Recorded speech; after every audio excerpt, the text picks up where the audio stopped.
سلام، به بوک هال نمایشگاه کتاب 1404 خیلی خوش اومدید.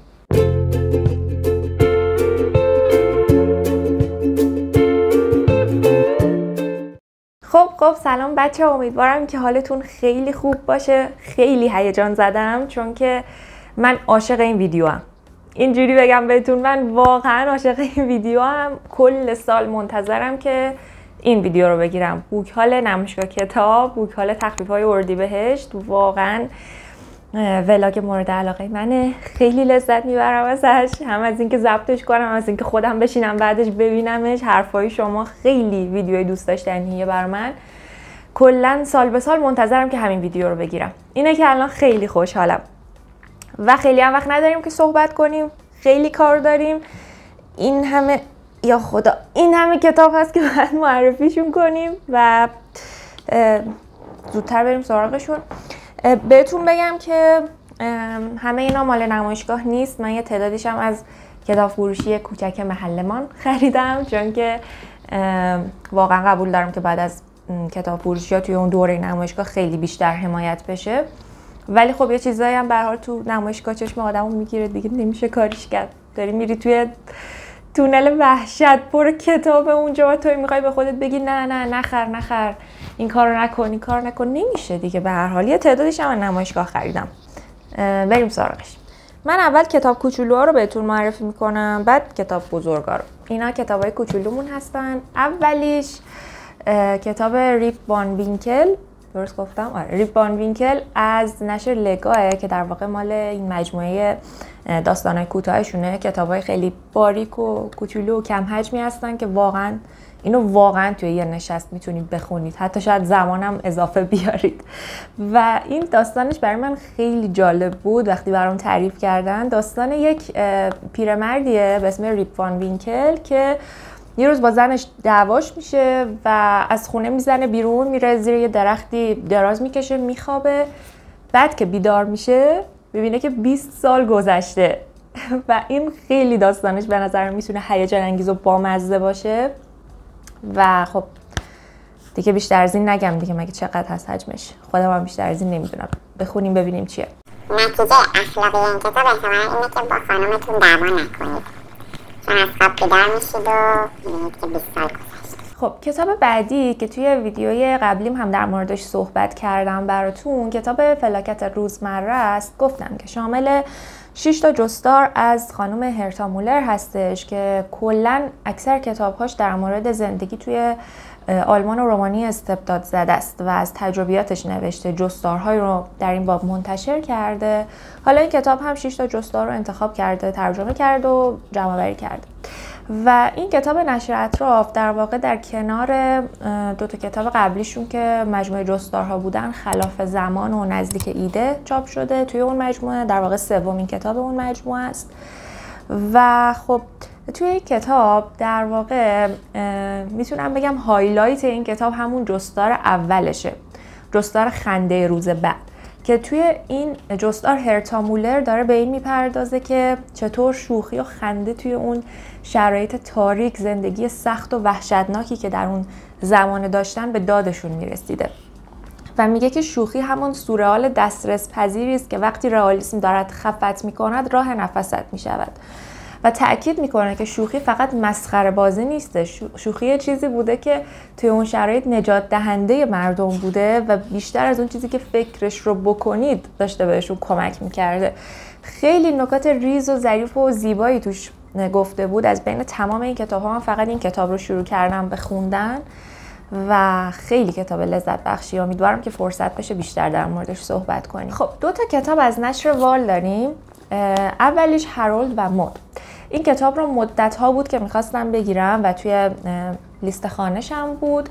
داستانش به نظرم جالبه و نمیدونم، یه حسی بهم میگه که یکی از اون چرخش‌های داستانی خیلی عجیب و غریب در انتظارمه. اصلا هیچ دلیل و مدرکی ندارم و حسم فقط داره بهم میگه. داستانش با هارولد شروع میشه. هارولد یه پسر 19 ساله است که افکارش حول محور مرگ و نیستی و نابودی جهان و اینا میچرخه و یه روز همینطوری میره به قبرستون قبرستون محلشون و اونجا یه زنی رو میبینه، یه خانم مسن 75 ساله است به اسم مد و اون دقیقاً نقطه مقابل هرولده، یعنی عاشق زندگی مردم، جهان. و نکته جالبی که هست اینه که هیچ کسی هم تو اون قبرستون نیستش که این برای تشییع جنازه‌اش اومده باشه، همینجوری اومده اونجا قدم بزنه. زیاد میاد اینجا قدم میزنه و پشتش چیز جالب نوشته، گفته که دیدار این دوتا آغاز داستانی عاشقانه است و البته پرشور. خیلی به نظرم جالبه. این کتاب یه اقتباس سینمایی هم داره که اونم خیلی تعریفش رو شنیدم و امیدوارم بتونم که بعد از خوندن این کتاب سراغ اون فیلم هم برم. کتاب بعدی که از نشر وال گرفتم کتاب عصر بیگناهی بود، The Age of Innocence. این کتاب هم باز مدت ها بود که چشمم رو گرفته بود و چقدر خوشحالم که الان گرفتمش. توی ویدیوی قبلی بهتون گفتم که دارم کتاب زنان فوق‌العاده باربارا پیم رو میخونم و بعدن که رفتم توی گودریدز و بقیه سایت ها نظرات خواننده ها رو ببینم، گفته بودن که چقدر فضای اون کتاب نزدیک به عصر بیگناهی ادیت وارتون بوده. خیلی برام جالب بود. حالا اون کتاب رو تموم کردم، منتظرم که یه ذره ازش بگذره، خیلی برام تکراری نشه. چند تا کتاب دیگه بخونم قطعا میرم سراغ این کتاب که اون شباهت ها و تفاوت هایی رو که خواننده ها بهشون اشاره کرده بودن رو پیدا کنم. باز این کتابم یه فضای کلاسیکی داره، همونطور که احتمالاً حدس میزنید از سر شکل و قیافش و اسمش و اینا، و داره توی قرن 19 میگذره. در مورد یک اشرافزاده‌ای هستش که قرار مدار ازدواج با یک دختری گذاشته به اسم میولند، اگه اسمش رو درست بگم. ولی ناگهان دختر عموی میولند از اروپا میاد نیویورک و خب دل این اشرافزاده‌مون رو میبره. اینجوری من حس میکنم از توضیحاتی که داده و همه خیلی به این اشاره کرده بودن که پایانش خیلی جالب توجه و هیجان انگیزه. نمیدونم چی در انتظارمه. و بعد از اون کتاب کاندید یا خوشباوری رو داریم از ولتر. یه کتابی هستش که در واقع میتونیم توی مجموعه کتاب‌های فلسفی طبقه بندیش کنیم، از طرفی هم جزء آثار کلاسیک هم طبقه بندی میشه. احتمالاً خیلیاتون با این کتاب آشنایی دارید. یکی از مهمترین آثار ولتره و خیلی از دوستانم به من گفته بودن که سراغ این کتاب برم. دیگه فکر میکنم که وقتش بود. داستان در مورد یک مردی است به اسم کاندید، مرد جوانی به اسم کاندید که خیلی مصرانه پافشاری میکنه روی این مسئله که جهانی که آفریدگار خلق کرده یک جای نیکوه و اتفاق بدی توش نمیتونه بیفته و این در حالیه که دائما بدبیاری میاره. بدشانسی پشت بدشانسی، شکنجهش میکنن، نمیدونم ورشکست میشه، دچار بلایای جسمی میشه، کشتیش میشکنه که حالا به این عکس روی جلدش احتمالاً اشاره داره و باز هم سر همین عقیدهش پافشاری میکنه. احتمالاً قراره خیلی حرصمو در بیاره. ببینم که دیگه چجور کتابیه. کتاب بعدی این کتابه، مردگان زرخرید یا نفوس مرده، یک کتاب از نیکولای گوگول هست و اینو باید بگم که من تا به حال از گوگول هیچ کتابی نخوندم که خیلی عجیبه، چون که من واقعا به ادبیات روس علاقه دارم ولی تا به حال فرصتش پیش نیامده بود که از گوگل چیزی بخونم. شاید هم شروع کردن گوگل با این کتاب اشتباه باشه ولی نمیدونم، این خیلی وقت بود که چشممو گرفته بود. داستان کتاب خیلی جالبه. در مورد یک مرد جوانی هست به اسم چیچیکوف که وضعیت مالی خوبی نداره و یک ایده جدید و نوآورانه‌ای برای کسب ثروت به ذهنش میرسه. اونم اینه که بیاد جنازه برده ها رو از زمیندارها بخره و این اسمش در واقع به همین داستان اشاره داره. یه نکته‌ای که در مورد این کتاب وجود داره اینه که گوگل خودش نتونسته اونجوری که باید این کتاب رو به اتمام برسونه. حتی در نظرش بوده که یه جلد دومی هم براش داشته باشه. اینه که یه سری از سرنخ‌ها همینطور رها شده باقی میمونن. خیلی اینو گفته بودن. ولی این مسئله برای من خیلی آزاردهنده نیستش و دوست دارم که زودتر بخونمش. کتاب بعدی کتاب اشتیاق هست از نویسنده‌ای که میشناسیمش، جنت وینترسن. از جنت وینترسن پارسال همین موقع کتاب خوندم، کتاب نوشته‌های روی تن. توی رپاپ اردیبهشت پارسال میتونید پیداش کنید و اون کتاب واقعا دلمو برده بود. بارها بهتون گفتم و از وقتی که اون کتاب رو خوندم فهمیدم که این نویسنده در به تصویر کشیدن روابط عاشقانه، شکست‌های عشقی، تجربیاتی که توی رابطه ها از سر میگذرونی خیلی تواناست و واقعا به قلمش ایمان آوردم. این کتابش هم یک فضای عاشقانه‌ای داره و توی ایتالیا داره میگذره. یه رئالیسم جادویی هم چاشنی کارش کرده و تمام اینا به نظرم دست به دست هم میده که این اثر فوق‌العاده باشه. خیلی هیجان دارم برای خوندنش. نویسنده جنت وینترسن باشه، داستان توی ایتالیا بگذره، رئالیسم جادویی داشته باشه. واقعا هیچ دلیلی نمیبینم که چرا نباید این کتاب بخونم. حس میکنم خیلی مطابق سلیقه منه. کتاب بعدی پاورقی های شنی یا کنار دنیا وسط سالن، یکی از جدیدترین کتاب‌های نشر مد هستش. امسال خوشبختانه نشر مد توی نمایشگاه حضور داشت برخلاف پارسال. خیلی خوشحالم که این انتشارات خوب رو میبینم توی نمایشگاه، واقعا خوشحالم کرد. اینم یکی از جدیدترین کتاباشونه. میگه که کتاب در مورد یک پزشکی هستش که توی یک منطقه دورافتاده داره خدمت میکنه و یه دفترچه خاطراتی به دستش میرسه، پیدا میکنه در مورد خاطرات قهرمان دوران کودکیش که پدرش براش تعریف میکرده. حالا دقیقاً نگفته که این قهرمان کیه و این میبرتش به فضای امپراتوری عثمانی و قبل از جنگ جهانی اول و اینها. و در واقع داستانش، یعنی کتابش از این مدل کتابایی که 2 تا داستان رو داره همزمان پیش میبره، یکی در زمان حال، یکی هم در زمان گذشته. و این مدل کتاب ها برای من خیلی لذت بخشن، واقعا دوست دارم که در موردشون بخونم. این کتاب هایی که 2 تا داستان رو پیش میبرن و در انتها با هم یکی میشن مطابق سلیقه من هستش واقعا. ضمن اینکه از ادبیات ترکیه خیلی کم کتاب خوندم، توی خونده‌ام زیاد ندارم و فکر کردم که جالب میشه اگه بخونم. بعد از اینا این کتاب گنده‌های خوشگل رو داریم، خیلی دوستشون دارم. بیایید که این کتاب بهتون نشون بدم. این به نظرم خیلی قشنگ و جالبه. این جدیدترین کتابی هستش که نشر هوپا منتشر کرده، کتاب دنیای صوفی، و در واقع اومده دنیای صوفی رو به شکل مصور کمیک به تصویر کشیده. خیلی به نظرم قشنگه، تصویرگریاش زیباست، متنش به نظرم حالا تا اونجایی که دیدم واقعا قابل فهم و خیلی منطبق بر کتاب اصلیش بوده. من شخصا نتونستم خیلی با خود دنیای صوفی ارتباط بگیرم وقتی که خوندمش. شاید بعد دوباره بخونمش، نمیدونم. زمانی که خوندمش اونقدر نتونستم باش ارتباط کافی رو بگیرم، ولی فکر میکنم که با خوندن این کتاب نظرم در موردش عوض بشه. نکته‌ای که هستش اینه که این کتاب 2 جلد داره و این جلد اولش هست که منتشر شده، بعد منتظر جلد دومش هم باشیم، ولی من قبل از اینکه جلد دومش بیاد اینو شروع میکنم، نمیتونم مقاومت کنم در برابر خوندنش. خیلی به نظرم هیجان انگیزه. کتاب بعدی از نشر فیل این کتاب رو هدیه گرفتم، خیلی ازشون ممنونم.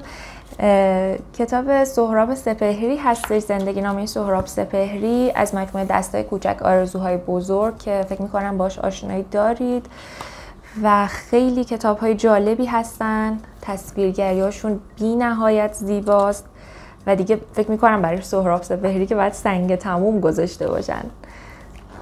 واقعا انگار جادوییه، خیلی قشنگه.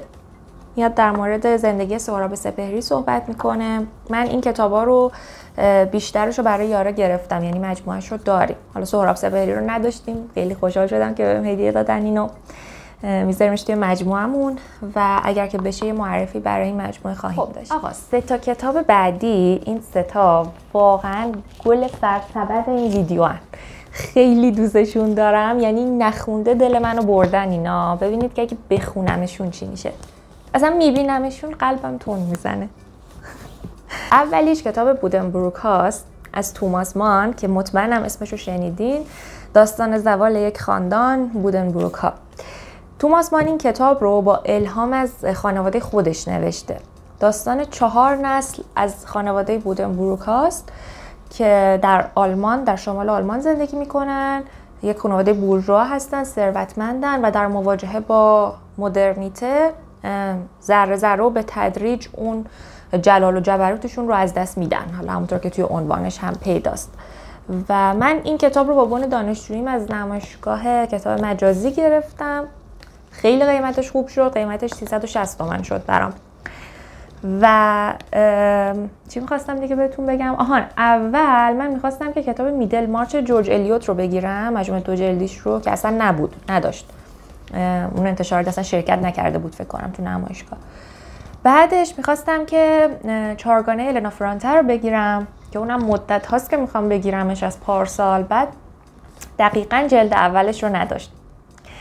گفتم که اگه میخوام بخرم حداقل یه جوری بخرم که جلد اولش باشه، موجود باشه. بعد اون قابش هم خیلی برام مهمه که مجبورم قابدار باشه. بعد این شد که دیگه اونم نگرفتم. انتخاب بعدیم بعد دیگه به بچه‌ها گفتم که بچه‌ها نظرتون چیه، من چی بگیرم؟ بیشترشون پیشنهاد کردن که بودنبروک ها رو بگیرم. بعد میدونستم که حدیثم میخواد که این کتاب رو بگیره، تو فکرش بود، رفتم اونم وسوسه کردم. گفتم که بگیر، منم میخوام اینو بگیرم.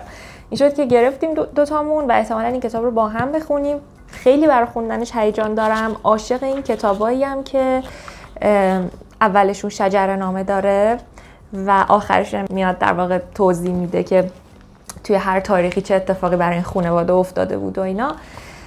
خیلی به نظرم کتاب جالبی میتونه باشه. حس میکنم به شخصیت‌هاش وابسته میشم. همین دیگه. بعدی این کتاب هست، مستاجر وایلدفل هال از خانم ان برونته. این کتاب مدت هاست که توی صف انتظاره که من برم سراغش. اگر که یادتون باشه مرداد ماه پارسال من اگنس گری رو خوندم و بهتون گفتم که توی برنامه‌ام هستش که کتابای خواهران برونته رو بخونم و ترتیبم هم اینجوریه که از کوچکترین خواهر به بزرگترین خواهر برسم. از بین کتابای اینا فقط جین ای رو خونده بودم و حالا اگنس گری هم که پارسال خوندم و حس کردم که واقعا باید بیشتر بهشون بپردازم و انتخاب بعدیم مستاجر وایلدفل هال بود. از اون موقع باید این کتاب رو می‌خریدم و می‌خوندم. این کتابم از کتاب فروشی گرفتم. از اون کتابای کلاسیکیه که فکر می‌کنم خیلی با سلیقه‌ام جور باشه. اما عمارت وایلدفل هال کجاست؟ عمارت وایلدفل هال یک عمارت متروک و دور افتاده هستش در اوایل قرن 19 انگلیس. در واقع داره در موردش توضیح میده نویسنده و پیش که توی این عمارت زندگی نمی‌کرده تا اینکه یک خانومی، خانم گراهام اگر که اسمش درست یادم باشه، وارد این ساختمون میشه. یک بیوه‌ای هستش همراه با بچه 5 سالش میاد اونجا و خب همه اهالی محل و اطرافیان خیلی براشون عجیبه، میگن که این از کجا اومده، حالا یه خانم بیوه است اومده توی این ساختمون متروک نشسته داره زندگی میکنه، آقا داستان چیه و اینا. و از اون طرف هم یک مرد کشاورز اون اطراف کار میکنه، همونطور که حدس میزنید یک رابطه عاشقانه‌ای بین این دو نفر شکل میگیره. حس میکنم خیلی مطابق سلیقه من خواهد بود این کتاب. و کتاب آخرمون تس دوربرویل، تس آف دوربرویل اینجوری میخوننش، تلفظش یکم سخته. و این کتاب هم باز از کتاب فروشی گرفتم. خیلی دوست دارم که زودتر برم سراغش. خیلیا میگن که شخصیت تس در واقع عزیزترین شخصیت برای تامس هاردی بوده بین تمام شخصیت‌هایی که خلق کرده، بین همه کتاب‌هاش. تس رو از همه بیشتر دوست داشته و برای خواننده‌هاش هم جز جذاب‌ترین شخصیت هاست و البته تراژیک‌ترین شخصیت. امیدوارم که اتفاق بدی براش نیفته. از الان نگرانشم تس اتفاقی براش نیفته. بعد داستانش یه جورایی منو یاد آنا کارنینا انداخت، شاید هم اشتباه میکنم چون به هر حال نخوندمش رو نمیدونم. و میگه که در واقع این شخصیت تس بین دوتا مرد قرار میگیره، یکیشون همسرش هست آنجل کلر و یکی دیگه هم الک دوربرویل که احتمالاً خب جز خویشاوندانش بوده و یک جوان اغواگری بوده. میگه پسر جوان و عیاش از خویشاوندانش. اینجوری در موردش توضیح داده. این نایلونش هم باز نکردم، نگه داشته بودم توی ویدیو باز کنم. از لذت بخشترین لحظات معاشرت با کتاب ها باز کردن نایلون کتاب. خیلی دوست دارم. به به باز شو. وای چقدر خوشگله.